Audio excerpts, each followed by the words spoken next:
Cut B3 is tape number 26. These are excerpts from a lecture or a program featuring Joseph McCarthy, and this tape bears no date. First, let me say that I agree with Mr. Chern that the most dangerous part of the communist organization is underground. He and Governor Arnold, however, apparently overlooked the very obvious fact that in order to keep their underground organization operating, the communists must have the visible administrative organization above ground to act as a directional nerve center. The Communist Party might well be compared to a huge iceberg in a shipping lane. The most dangerous part of the iceberg is underwater and invisible, and you can no more bring the underground communist organization up to the surface than you can cause that huge iceberg to float upon the face of the sea. Now, it is wishful thinking of the most dangerous kind to urge that the mere passage of a law and that alone can destroy the communist menace. However, one of the questions tonight is, can anything be gained for America by continuing to place upon the ballot the name of a group dedicated to the destruction of this country by force? Or putting the question in another form, does a group whose first loyalty is to a foreign nation have any right on our ballots? The answer to that, ladies and gentlemen, is also definitely no. I realize full well that merely outlawing the Communist Party and wiping the name communist from the ballot is but one of the many actions to be taken.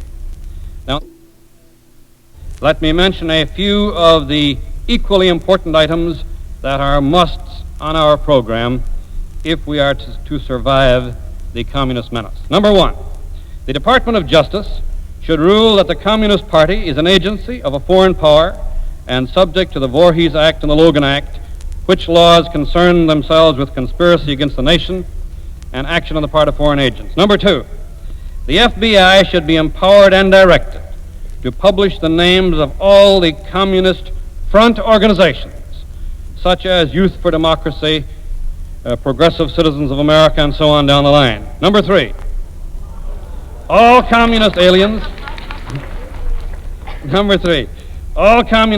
should be forced to leave the country.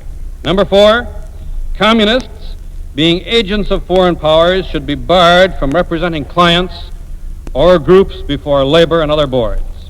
Number five, communists and members of communist front organizations should be required to register with a federal agency and be fingerprinted. In short, we must shift from a negative policy to a positive policy. Now let me here quote briefly from Lenin, the founder of the present-day communism. I quote, "It is necessary, in order to spread communism, to use any ruse, continuing unlawful methods, evasions, and concealment of the truth." End of quote. Now, Joe Stalin, in his book Problems of Leninism, in urging communism upon the people, had this to say: "It is the domination of the proletariat over the bourgeois, unobstructed by law and based upon violence." End of quote. Let me repeat that. This is Mr. Stalin. Unobstructed by law and based on violence. Now, when I hear and read of the communist concept that human life is valueless, that there are no human rights, and that there is no human soul, I cannot help but compare that concept with the American concept of life, so ably and briefly stated by a Marine Corps chaplain before dawn one morning on the island of Bougainville. The whole picture of that early morning is painfully clear before my eyes this instant. Let me paint it for you. It was before one of our first and roughest bombing attacks on the airfields and shipping in the Rabaul area. All of the pilots and gunners of our dive and torpedo bombing squadrons had been crowded into the ready tent.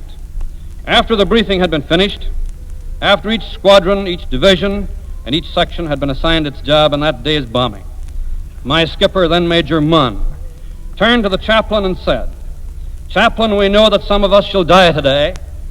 Might you have a few words to say?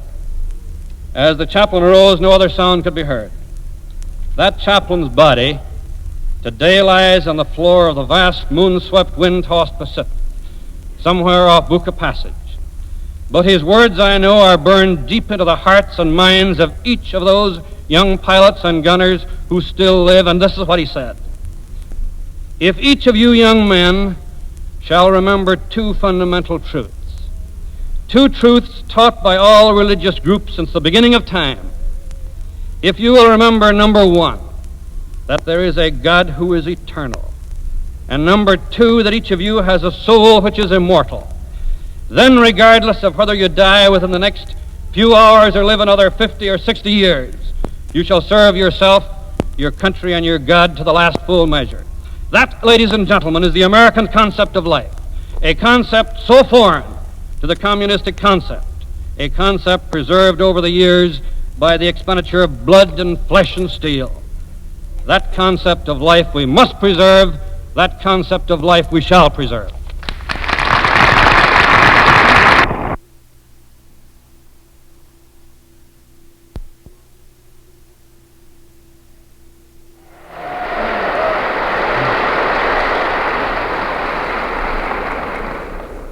Thank you very much. It is certainly well tonight to inquire whether party politics is the cause of this country's present grave danger. To get the answer, let's look at the record. Now, 5 years ago, this nation had the most powerful military force this earth has ever seen assembled. It could easily have rolled across the Elbe River, beyond the Ural Mountains to the Pacific, and with only a temporary stop-off by one of Patton's armored columns to clean out Korea. Today, we are actually being beaten by a nation so small you can hardly find it on the map. Now, is this because of party politics? Now, the record shows that when the Republicans controlled both houses and when the Democrats have controlled both houses, they gave the president every bit of power, every cent of money which he wanted, whether it is for the military or the plans of the State Department. Now, let's deal briefly with the major foreign policy failures which are the prime cause of today's sorry mess. Now, international communism, as you all know, has long had two major aims as a necessary prelude to war with America. Number one, the creation of a red China. Number two, the creation of a red Poland. Now, the recorded facts on Poland are clear and simple. When the fight between the communists and the anti-communists in Poland, when that fight was touch and go, the communists asked us for a loan of $90 million. This request was made through Dean Acheson's law firm to Dean Acheson, the then Assistant Secretary of State, who admitted under oath that he had the power to make or deny that loan. Now, President Roosevelt's Democratic ambassador to Poland, Arthur Bliss Lane, in a recorded document, begged the State Department to refuse money to communist Poland, pointing out that it would result in a communist domination of Christian Poland. Now, Acheson made the loan. His law firm got a fee of $50,000. The communists took over Poland, and then Roosevelt's ambassador resigned and wrote the story of the betrayal in his book, I Saw Poland Betrayed. Now, ladies and gentlemen, some good, rough Republican politics might have saved Poland at that time. Now, in China, when the outcome was in doubt between the communists and anti-communists, General Marshall was sent there with secret State Department instructions. While there, Marshall sadly commented. He said, as Chief of Staff, I armed 29 anti-communist divisions. Now, with a stroke of the pen, I must disarm them. He referred to the embargo on all ammunition to China. Now, while the voice was the voice of Marshall, the hand was the hand of the same State Department crowd responsible for the sellout in Poland.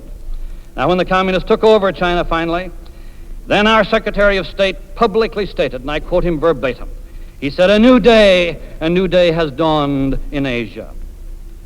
Now, again, some good, rough Republican politics might have saved China at that time. Now, when the Congress voted $10 million to arm South Korea last year, again, the State Department stepped in and only, and listen to this if you will, only $200 of that $10 million was spent. That was spent for some baling wire which never got there. And now to Yalta, where the plot was born. Atchison's man Hiss and Gromyko drafted the Yalta Agreement. Of this agreement, the Democratic ambassador said, he said, when I read it, I could hardly believe my eyes. Every line of it spoke a complete surrender to Stalin. Again, we could have used some good rough American politics in Yalta at that time. Ladies and gentlemen, why they sell out to communism in both the East and West? My answer is, and has been, because of the stooges and dupes of the Kremlin who are doing our planning for us in the State Department. Now, the only other alternative is that those men were inconceivably incompetent. Now, in either event, whether we're losing because of traitors or incompetence, the time has come for a house cleaning. We cannot, ladies and gentlemen, fight world communism with planners who are either traitors or who are hip deep in their own failures.